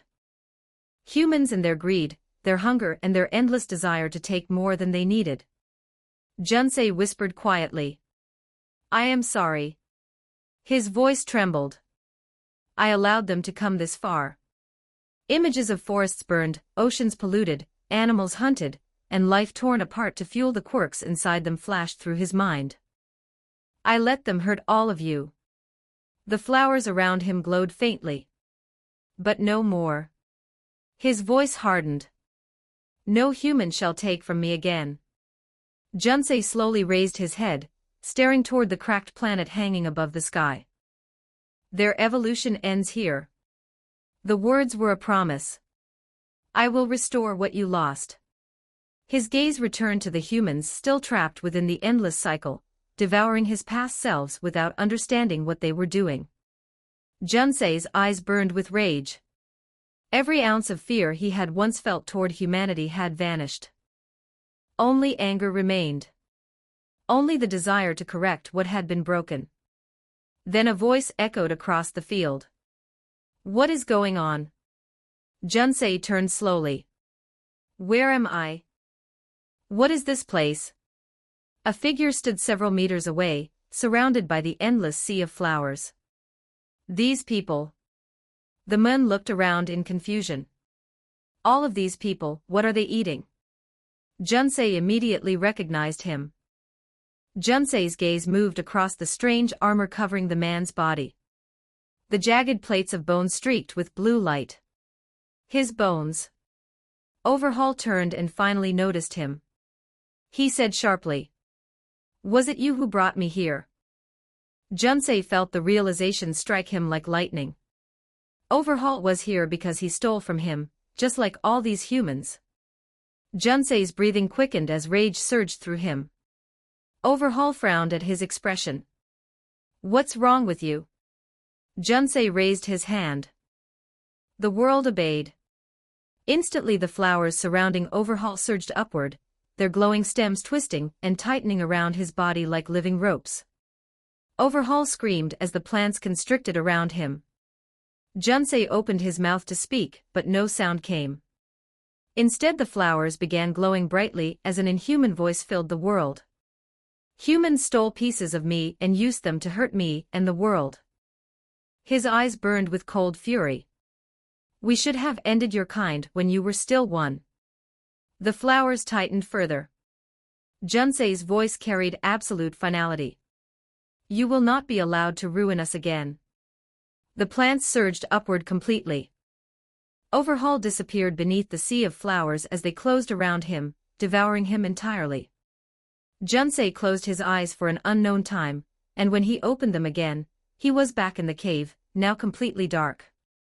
All the glowing blue stones had disappeared. Junsei could feel it, power was surging inside him. They called him here to join him, to fight for their existence along his side. At the same time, he could feel fearful and pained calls from all around the world asking for help. Back in Japan. The heroes were shaken by the end of Overhaul. The raid itself had been simple and quick. Overhaul had died, the gas bombs destroyed, and the Yakuza operation dismantled.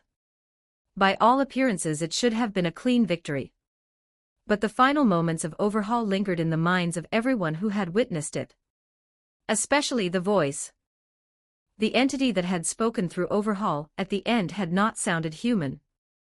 The words it spoke left a quiet dread in the hearts of the heroes who heard them. It expressed regret. Regret that humanity had not been destroyed when it first appeared on Earth. Such a statement carried implications that were far more terrifying than any villain's threat. What kind of being would speak like that? How old would it have to be to say something like that? Humanity itself has existed for tens of thousands of years. Some scholars argued it might even stretch beyond hundreds of thousands. And yet whatever spoke through Overhaul had sounded as if it was older than that. Still, most heroes quickly dismissed the possibility. It had to be some kind of trick. Perhaps Overhaul had triggered a strange side effect through the bones he had absorbed. Maybe Junsei had somehow interfered remotely through them. No one could explain it clearly, but those explanations were easier to accept than the alternative. Accepting the implication meant accepting something far worse. That something ancient had spoken. That something older than humanity might exist. But a few of the heroes could not dismiss the thought so easily. Among them, Sir Night-Eye felt the dread more than anyone else. He still remembered the vision. Junsei, floating in the sky like an 8-winged white demon while the world burned beneath him. Cities reduced to rubble. Corpses scattered across endless red ground. What if the entity that had spoken through Overhaul was connected to that vision? What if that being would one day lend its power to Junsei to destroy humanity? The thought had been gnawing at Night-Eye since the raid ended.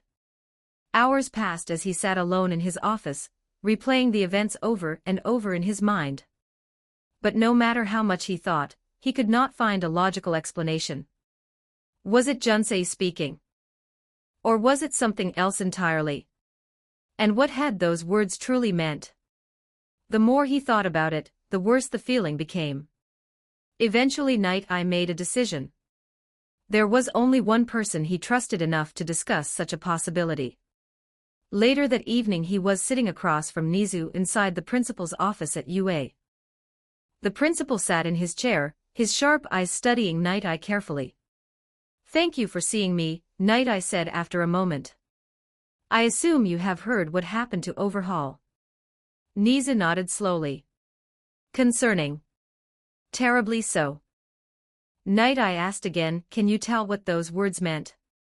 Or whether it was Junsei speaking?" Nizu did not answer immediately. He remained silent for several seconds, deep in thought, before finally shaking his head.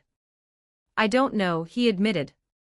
Then he added quietly, "But something has been troubling me for quite some time now."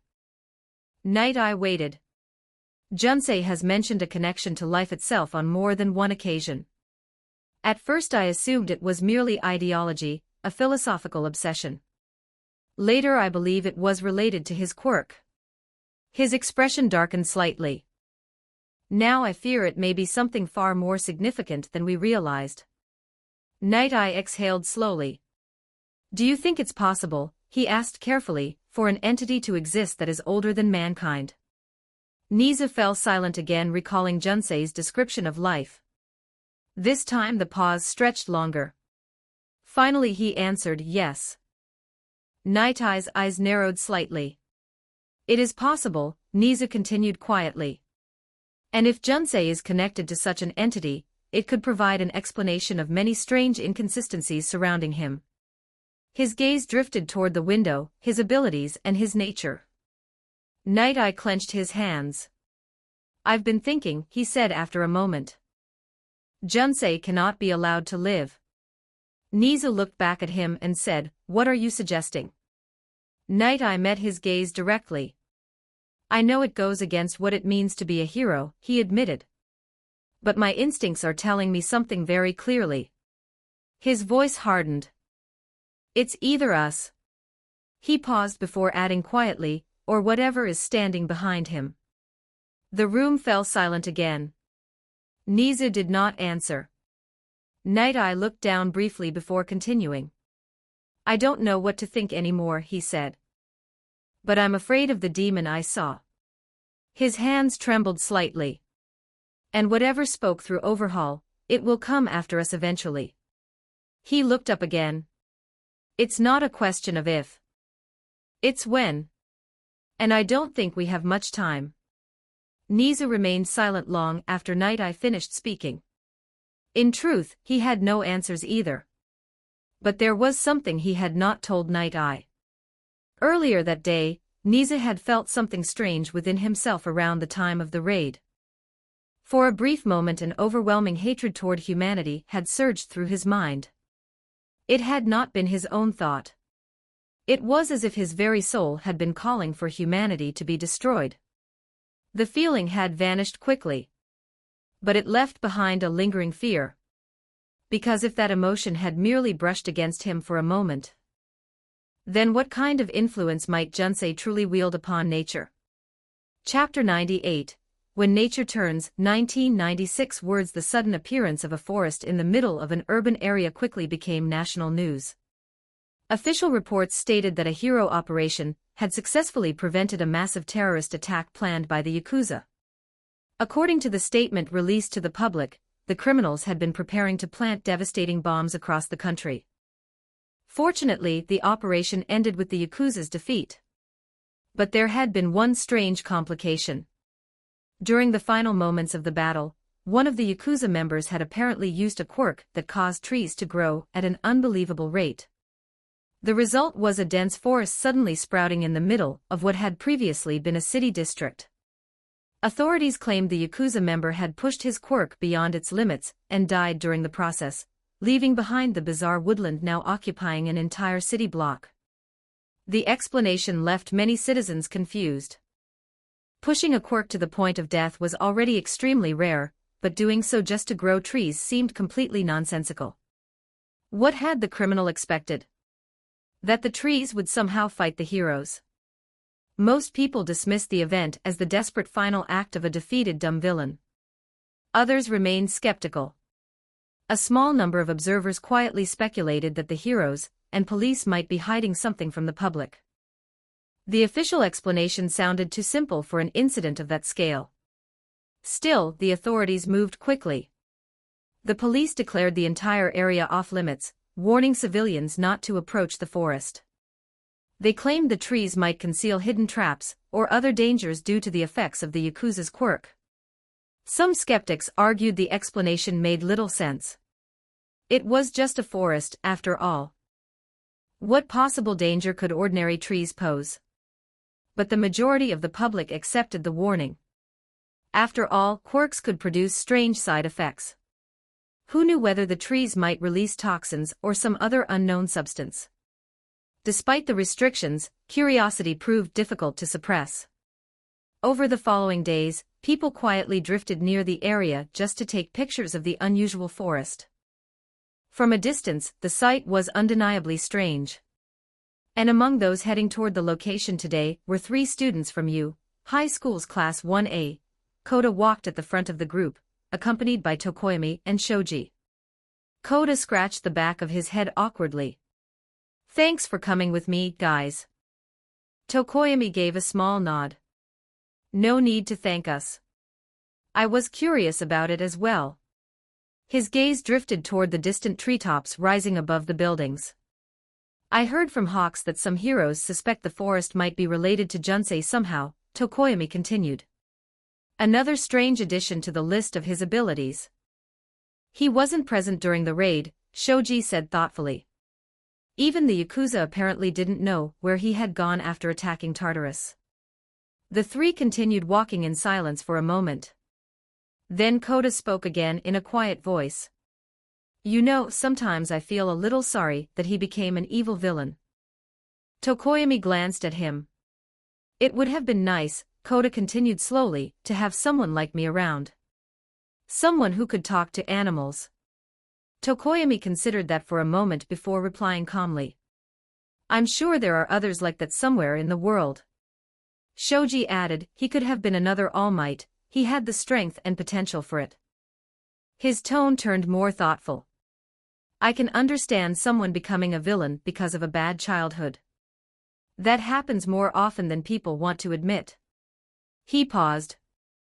But becoming so detached that you hold a grudge against your entire species, that's something else entirely. Neither Tokoyami nor Koda responded. By then the three had reached the edge of the restricted zone. The police barriers stood nearby, though the forest itself stretched beyond them in an unnatural wall of towering trees. Koda stared upward. The trees are much bigger than I thought.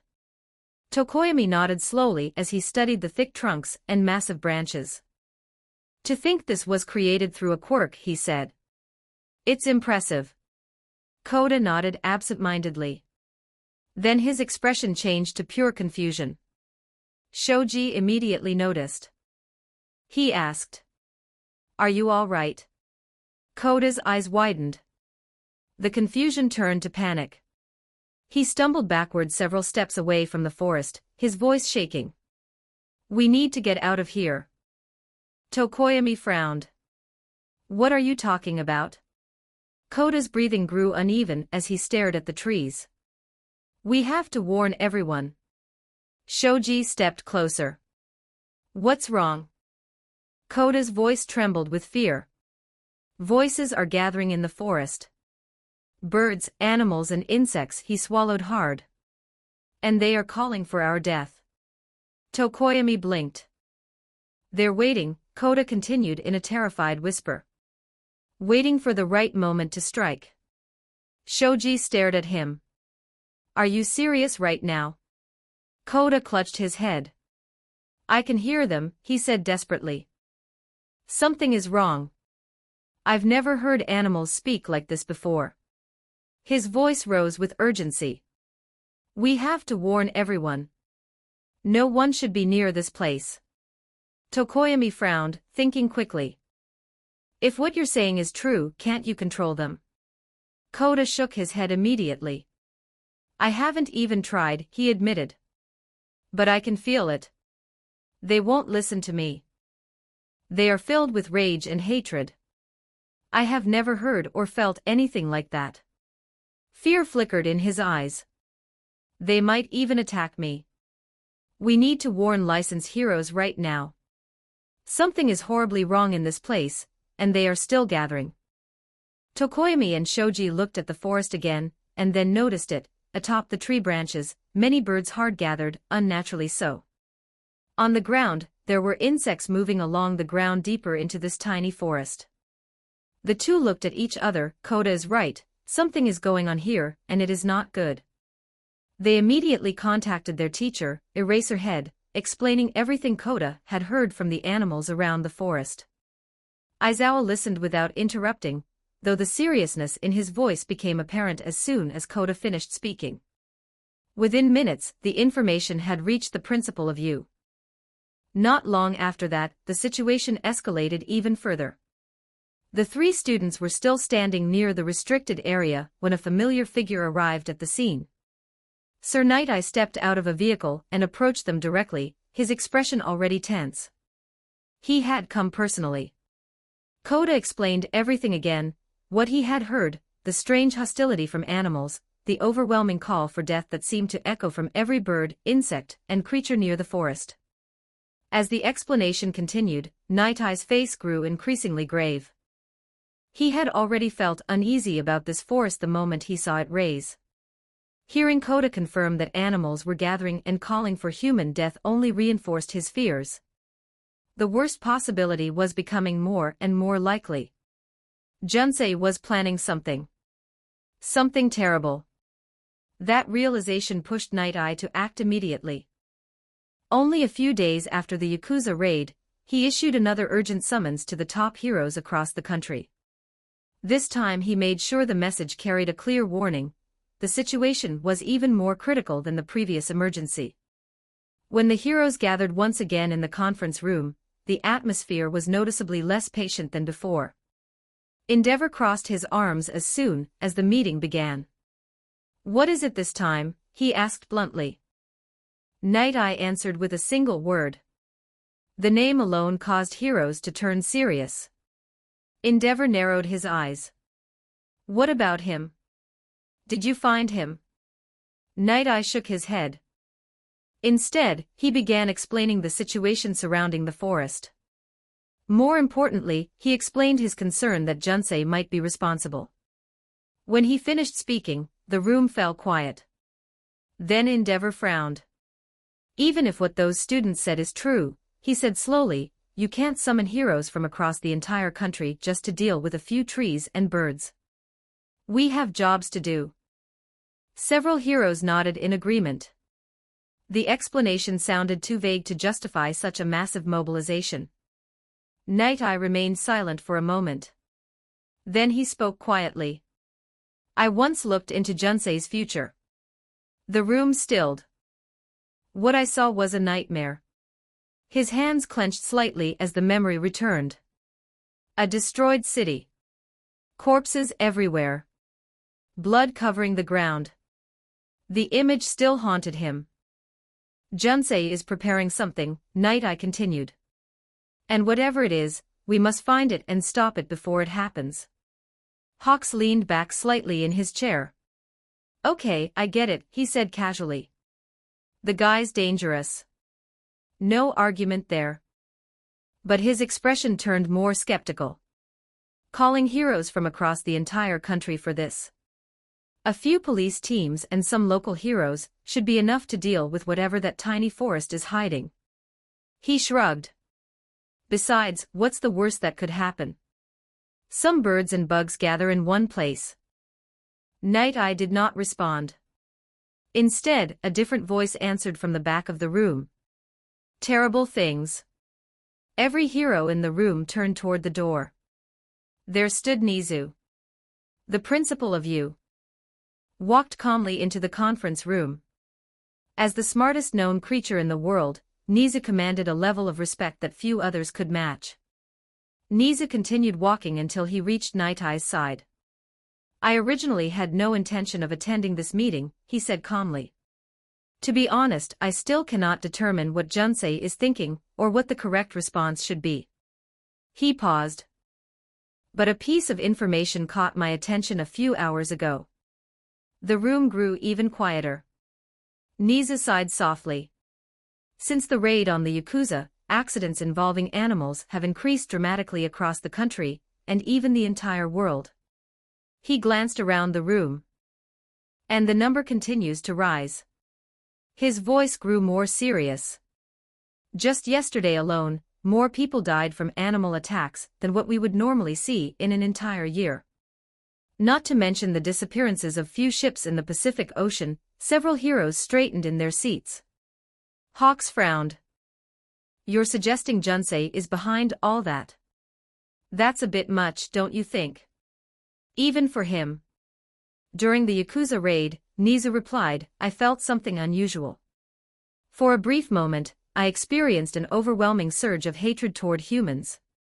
Even Night Eye looked startled by that statement. Nizu continued, if not for my intelligence and self-control, I believe I might have acted on that impulse. Hawk's eyes widened slightly. So if I was affected? Nizu said softly, what do you think might happen to insects or animals? The room fell silent again. But Nizu was not finished. What truly concerns me, he continued, is news that arrived from the island of Guam just a few hours ago. He looked around the room slowly. We received news that thousands of people there died overnight. Shock spread across the faces of the assembled heroes. No one knows exactly what happened, Nizu continued grimly. Some victims were found covered in insect bites. Others died from snake venom. He paused. And hundreds were killed by a piercing wound to the head. The same method used in Junsei's blood attacks. The silence in the room turned heavy. Right now, Nizu finished, people are fleeing the island while the United States military attempts to determine the cause. He clenched his small paws tightly. I cannot say with certainty what happened there. His voice dropped slightly. But I fear Junsei has begun hunting again. Nisa's eyes hardened. And this time, he is targeting every human he can find. The heroes sat frozen. Then Nisa looked toward Night Eye. And if a forest in the middle of a city is gathering animals and insects under his influence, I dread imagining what will happen next. Dealing with that forest is a priority, and preparing for a deadly battle with Junsei is a must. Chapter 99, The Blue Bloom. 1965 words after Nisa's warning, the heroes could no longer afford to ignore the forest. Whatever its purpose, leaving it untouched was no longer an option. By the next morning, the area surrounding the forest had been transformed into a massive restricted zone. Hundreds of police officers stood guard along the expanding perimeter, while pro-heroes moved through the streets coordinating the operation. Barricades were erected several blocks away, forcing civilians to detour around the growing containment area. The plan was simple. Destroy the forest. Endeavor and his agency were assigned as the main force responsible for carrying out the task. Their strategy was straightforward and brutal: burn everything. Every tree. Every branch. Every creature hiding inside. If the forest truly had some purpose related to Junsei's attacks, and especially after the recent accidents and attacks, then leaving even a fragment behind might prove dangerous. Better to reduce the entire place to ash. The scale of the operation quickly drew attention. Reporters gathered along the barricades, cameras pointed toward the growing assembly of heroes. Naturally, questions followed. Sir Night Eye took the responsibility of addressing the press. His calm demeanor helped maintain the illusion that the situation was completely normal and fine. We have reason to believe this forest may be affecting the behavior of animals and insects in the surrounding area, he explained to the gathered reporters. Out of caution, we have decided to remove it before it becomes a problem. One journalist raised a hand immediately. If it's just a forest, why mobilize so many heroes? The reporter asked. Wouldn't this normally fall under public workers or local police? True, but we chose to do it in such an operation as an extra precaution, Night Eye answered evenly. Of course, the truth was far more serious. The real scale of the operation remained classified. If the public learned that hundreds of heroes had been called to deal with a forest potentially connected to Junsei's plan to attack civilians, panic would spread. Better to maintain the appearance of routine caution. What Night Eye did not know was that the forest itself had been watching everything. Every movement of the humans was seen by the birds perched in the branches. And as soon as they realized the humans intended to do something to the forest, they sent out a call. They called for Junsei and he answered. Far away from the forest, within the city streets, Junsei stood quietly among the pedestrians. His hoodie cast a shadow across his face, while the crowd passed around him without a second glance. No one recognized him. Partly because of the changes his body had undergone since the battle with All for One. And partly because people simply weren't looking for him. Junsei watched the live news broadcast displayed on a store window across the street. On the screen, Night Eye calmly explained the operation to reporters. Destroy the forest. Junsei's eyes began to glow faintly beneath the hood. He would not allow that. Humans had taken enough. They would not take this as well. Junsei slowly turned his head and looked down the busy street. Hundreds of people moved through the city without noticing him. Each one lost in their own small world. None of them recognized the being standing among them. Junsei glanced toward the distant location of the forest. Then he looked back at the people filling the streets. His eyes narrowed slightly. An idea formed in his mind. Humans only knew how to take from life, they should experience its pain. Back at the forest perimeter, the heroes were already preparing for the operation. Those with flame-related quirks had spread out across all sides of the forest. Each of them stood accompanied by additional heroes, forming coordinated teams positioned at equal distances around the forest's edge. If they ignited only one section of the forest, every animal inside might flee in the same direction and overwhelm the perimeter. But if the flames began simultaneously from all sides, the creatures would be trapped within the inferno. It had taken hours to organize everything. Police had spent most of the day evacuating civilians from nearby buildings while heroes established a defensive line in case animals attempted to escape. If the creatures truly were under Junsei's influence, then even a small breach could lead to chaos across the city. Finally, everything was ready. Endeavor stood at the front line, staring into the dense forest ahead of him. High above, dozens of birds perched silently. Endeavor frowned. "These birds are acting strange," he muttered. "Night Eye was right to call us here." Beside him, Hawks stood lazily, arms crossed behind his head. "If I didn't know better," Hawks said casually, "I'd think you just hate birds and finally found an excuse to burn them." He tilted his head slightly. "Just don't mistake me for one of them. That would be tragic." Endeavor shot him a brief glare. "This is serious." Hawks shrugged lightly. Then his expression softened slightly as he looked toward the forest. "I feel sorry for them," he said quietly. "These animals didn't choose this. If Junsei really is controlling them, then they're just victims." He sighed. "I'd rather deal with the root of the problem." Endeavor's eyes hardened. His voice carried quiet certainty. "He won't be able to run forever." After a moment, Endeavor tapped the communicator in his ear. "Is everyone in position?" Voices immediately began responding across the channel as hero teams confirmed their readiness. "All units in place. Perimeter secured. Flame teams ready." Endeavor nodded. "Night Eye," he said into the communicator. "Give the signal."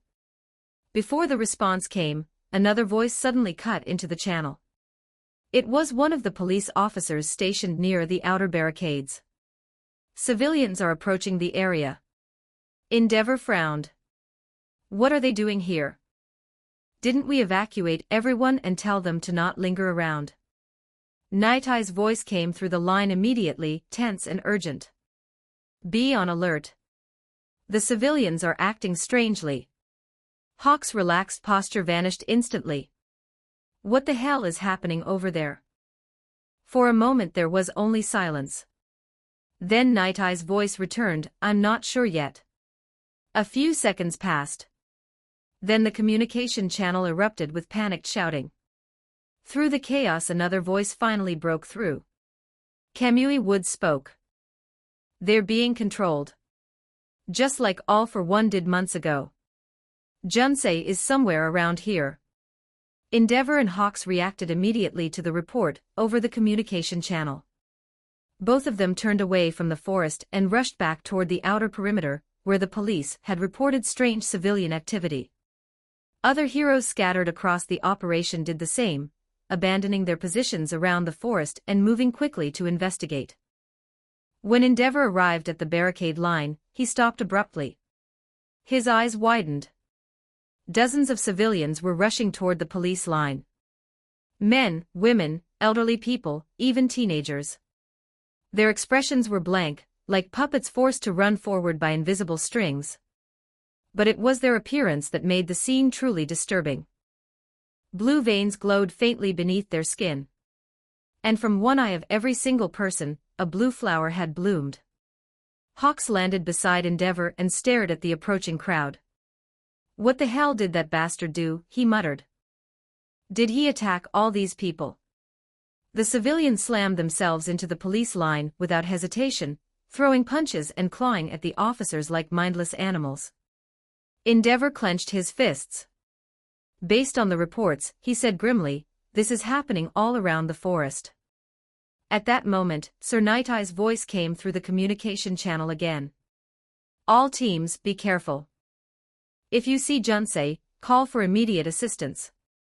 He remains the most dangerous threat here." Hawks looked around as heroes quickly moved to subdue the civilians. Compared to villains, the attackers were slow and disorganized. "I'll take to the air and search for that bastard," Hawks said. "Handling civilians shouldn't be difficult with this many heroes around."